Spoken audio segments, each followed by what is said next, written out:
Mo's made a beat again.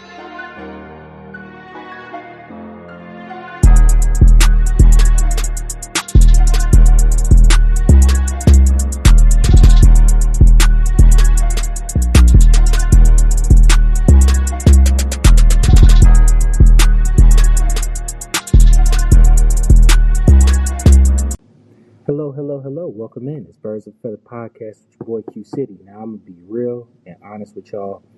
Tonight was not the best night offensively, right? We were able to get over on them a bit. The Heat are kind of down and out, and we didn't look too much better, but we got off that 3-game slide, right? Hawks win 98-86. Moved to 27-31. Heater a full game behind us at 26-30.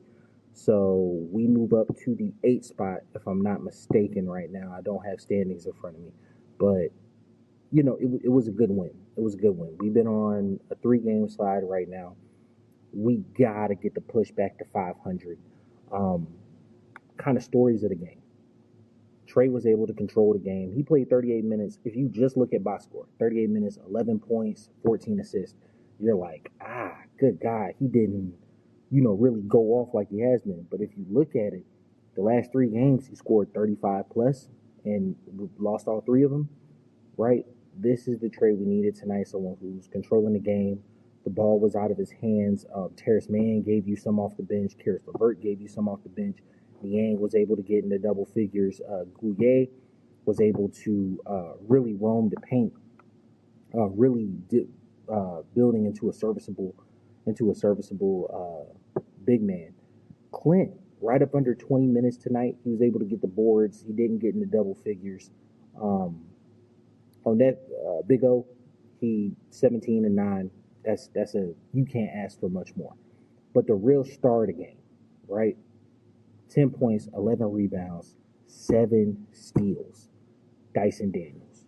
I'm telling you, man, like the Great Barrier Thief, he is on one. Even that little fake one they tried to call at the end, call it a foul. Like, nah, bro, cookies. He is in there tonight. Something that is prevailing over and over and over again is the fact that we cannot hold a lead. So it was 50-42 at halftime. Kept a dead even fourth quarter, or kept a dead even third quarter, right? 23-23, went into the fourth with a 12-point lead. Game ended with a 12-point lead, but if you watched it, they were able to cut it to 6. I think was as close as they got. Might have got it to 4. It made it a little iffy, right? We were able to crash the boards tonight. We were able to control the glass for the most part. A lot of guys got in there. The Heat, when I'm looking at them, it was the third quarter before anybody other than Andrew Wiggins got into double figures. Hero didn't go off after scoring 40 a couple nights ago. The defense, I can't honestly say that the defense was there like that. We didn't have a bunch of block shots. We did disrupt their offense a lot. They are trying to be at a slow, grinded out pace.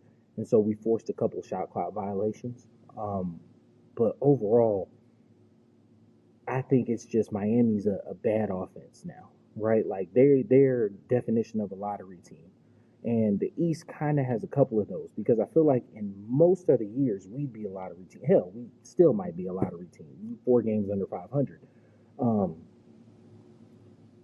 But I think because the rest of the conference is bad, we're allowed to have like aspirations, right? And then it doesn't necessarily benefit us too much if we lose, like because the Spurs have they got a pick. It might be unprotected. I'll look into that and I'll discuss it on the Hawks pod. But yeah, it benefits us greatly to make sure that we're winning. Now, when I look at the pieces on the team, we are learning to play together. I just don't think Niang and LeVert are going to be here next year, right? Like you traded for them for expiring contracts. They're kind of 1-year rentals. You want to go ahead, let them play out this season, uh, extend their stock, let them cash in on the free agent market.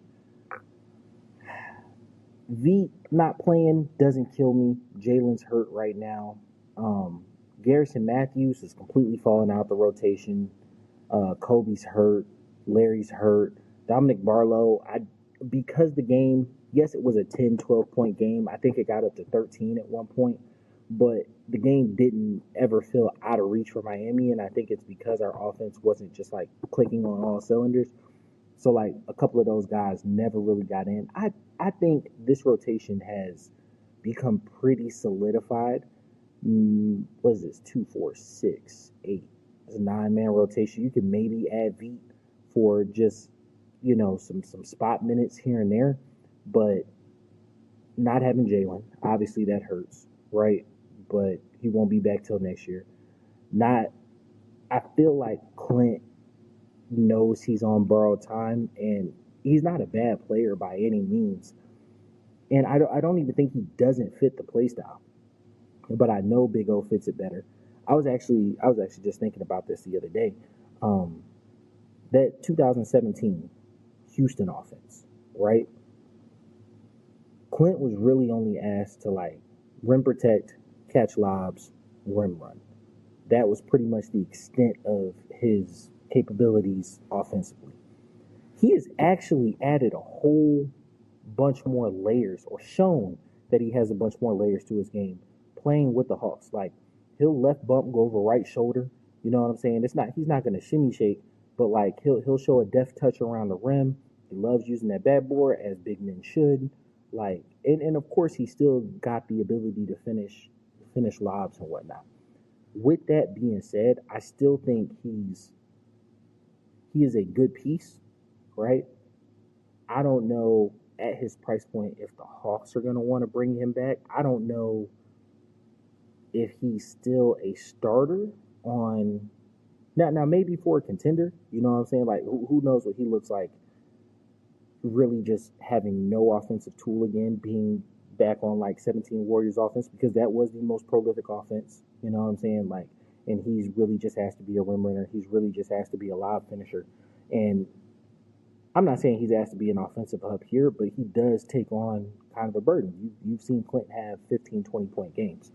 Um, Whereas now he's coming off the bench 20 minutes a night. It's not bad.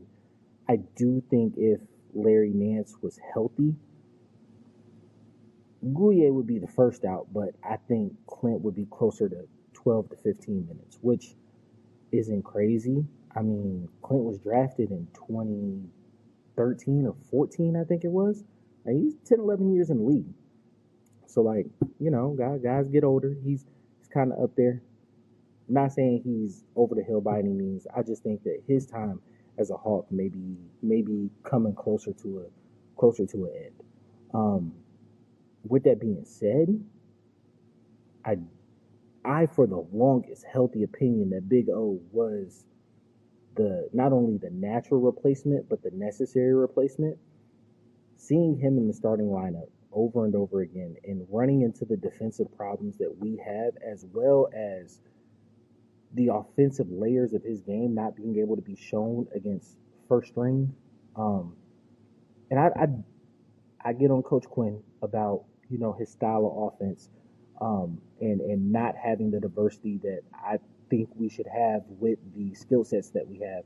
But you are kind of coaching with one hand behind your back with Jalen out, with not having a true backup point guard. So like, you can't really just come down and run Trey into the dirt and then get 12 to 15 minutes from a quality backup point. I get all that. You know what I'm saying? Like, LeVert's kind of more of a 2, Terrence Mann more of a 2. All right, cool. I get that. But with that being said, I don't think that Clint's actual replacement is Big O. I think that we might be in the market for a big this offseason. I don't know if we shop O. I don't know if we have O. I've seen the offense flow really well with Larry. And they're almost like the same player. I don't know if it's, probably need to do a deeper dive on the offense to see exactly where the misfires are happening. But for Big O to be as skilled as he is, there's no action top of the key. There's no breakdown of defender. There's very little post moves. It's a lot of run and catch lobs. And like he has a lot more to his game. He showed a lot more to his game than just being an effort points guy. He got 17 points tonight, and I can probably off the top of my head think like 12 of them was straight effort. You know what I'm saying? And I'm not saying that you got to run plays for him, but like, no, I am saying you got to run plays for him. He has that offensive capability. It's not a wasted possession. You know what I'm saying? So, yeah, comes off a little pessimistic, but back in the win column, right? We will be back. Let's see when we'll be back. We'll be back Wednesday night. Another one against the Heat down in Miami. So, it's been your boy Q City. Please tune in tomorrow. We are doing award show for the season. We are back. Took a nice little hiatus after the season. Let's rock in. We're going to go after All-Star break all the way through the Hawks. We've got a bunch of draft content coming up. It's been your boy Q City. I'm out. Peace.